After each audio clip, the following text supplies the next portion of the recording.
Hello ladies and gentlemen, this is Spider, and welcome back to another review. And today we'll be taking a look at the Playmates 1956 Rodan. And this will not be my first time taking a look at a Playmates figure. I reviewed their Jet Jaguar a few years ago, I think. But today it is time for Rodan. So to start things off, we're going to take a look at the packaging.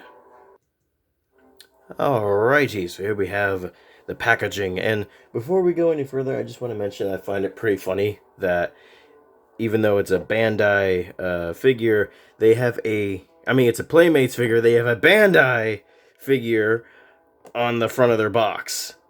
And there's no denying that's exactly what that is. It's this figure, without question.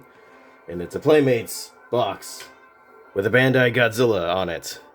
And I find that kind of funny. Anyways, with that out of the way, onto the packaging. So here we have the box here. It's got some Wreck City in the background. You got Godzilla in Japanese. You got Godzilla here and Godzilla there. You got Rodan 1956. You got Playmates. You got Godzilla and Rodan on the side and Godzilla and Rodan on the back. On the other side. On the back, you have Godzilla. They really want you to know this is a Godzilla figure. You got all the other figures you can get. There's that jet I mentioned earlier. You got some words, a barcode, you got the bottom of the box, you got the top of the box, I guess, and that is pretty much it for that. Onto the figure.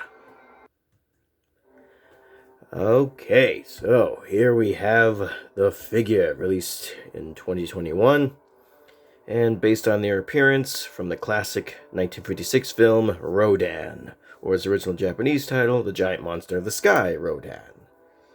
So to start things off, we'll take a look at the articulation. It's got a rotation at the head, and that's it.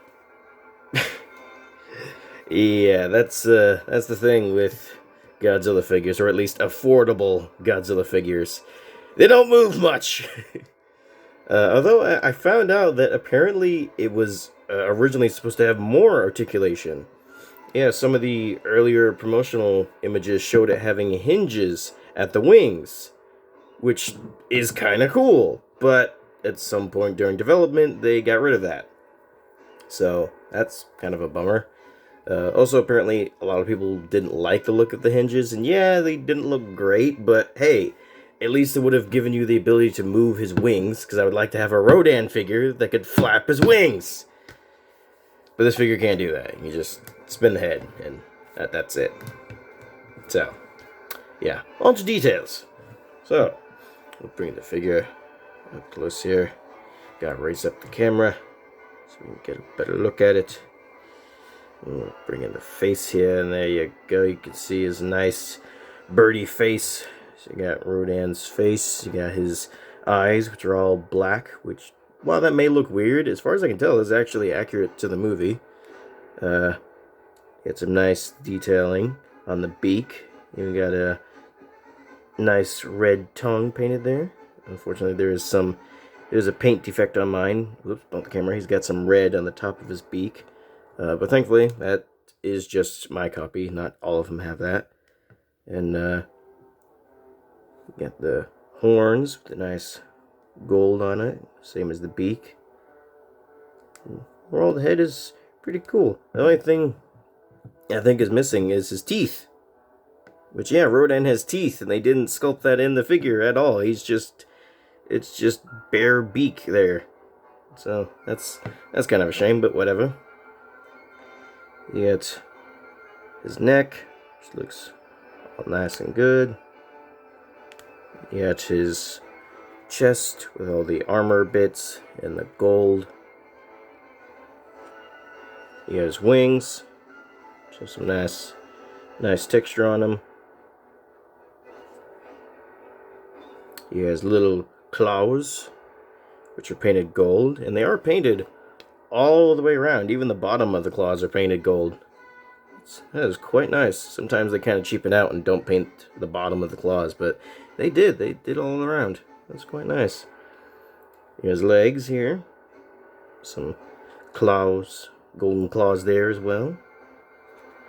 You got the bottom here with some writing. You got the back of the figure. So. Looking quite nice, and as it should, except for the big old green splotch right there. Yeah, they got some teal green color on his back, which is it's a choice. He got his tail there.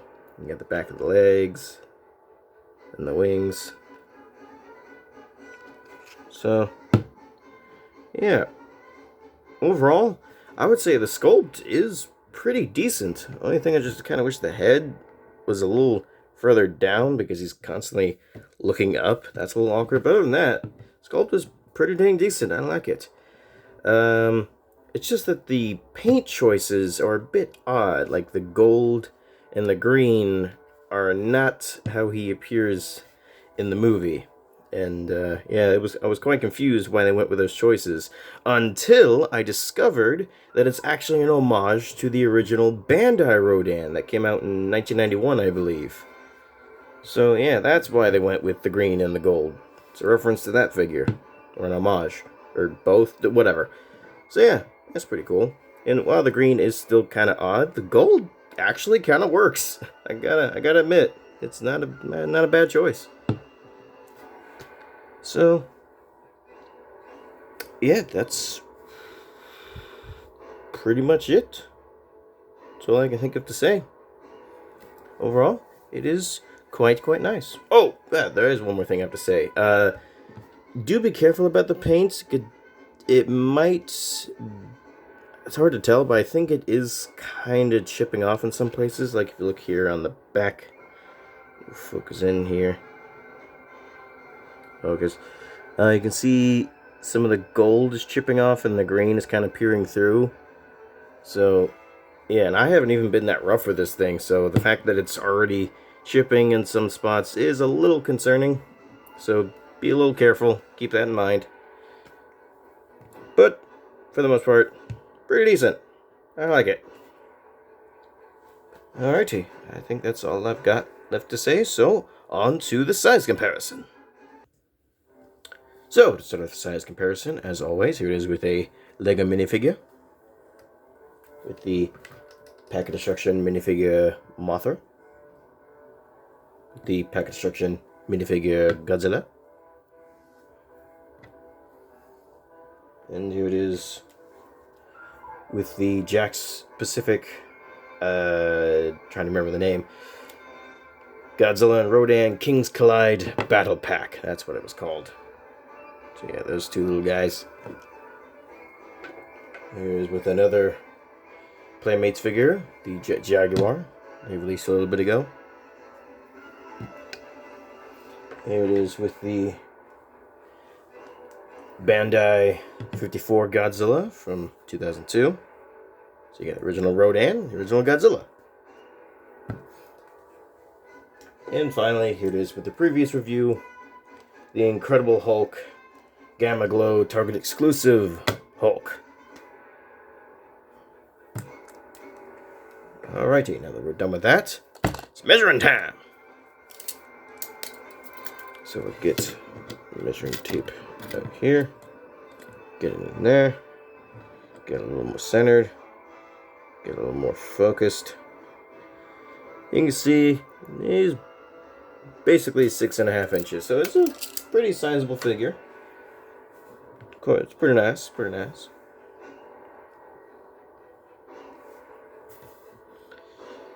But yeah, that's pretty much it for the Playmates 1956 Rodan. And like I said, I do rather like it, and I really appreciate how Playmates is kind of going out of their way to make figures of more obscure Godzilla monsters, you know, because like I said, this Rodan doesn't get many figures. Like I think the last one was that Bandai figure I mentioned earlier, which released in the 90s.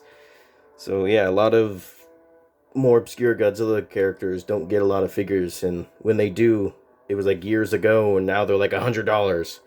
So yeah, I really like Playmates doing the lesser known ones, or the versions of lesser known characters that don't get figures much. Or I guess Rodan technically is a more, but whatever, you know what I mean. But yeah, he's pretty cool. And if you want one for yourself, on eBay it's going for around $20 to $25. And I recommend going for one that's around $20. 25 seems a bit too much money for what you're getting, especially considering I think it was only like $13 originally. So yeah, if you can find it for like $20 or less, I definitely recommend it. It's a nice addition to the collection. But that's pretty much all I've got to say here. Hope you all enjoyed. See you later. Sayonara. Bye.